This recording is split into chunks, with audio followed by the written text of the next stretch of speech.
உன்மேல் மனதுருகி உனக்கு கைகூடாததெல்லாம் கைகூடும்படி செய்கிறவராக இருக்கிறார். இந்த மாதம் மழை போல உள்ள பிரச்சனை உனக்கு ஒண்ணுமில்லாம போயிடும் கர்த்தருடைய கிருபையில.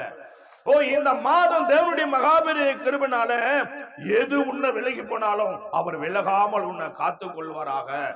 யார் உன்னை விட்டு விலகினாலும் அவர் உன்னை விலகாமல் ஆசீர்வதிப்பாரா. இந்த மாதம், இந்த 2ஆம் மாதம் உனக்கு ஒரு விசேஷ மாதம், சாட்சி உள்ள மாதமா தேவன் கிருபை செய்வாராக.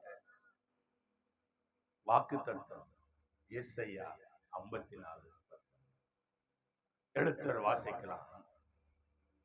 வருஷத்தை நன்மையினால் முடிசூட தேவன் கொடுத்த வாக்குத்தத்தம் ஆதியாகமம் 12:2.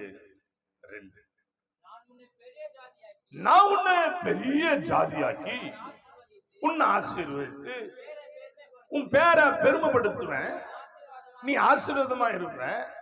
கர்த்தருடைய கிருபை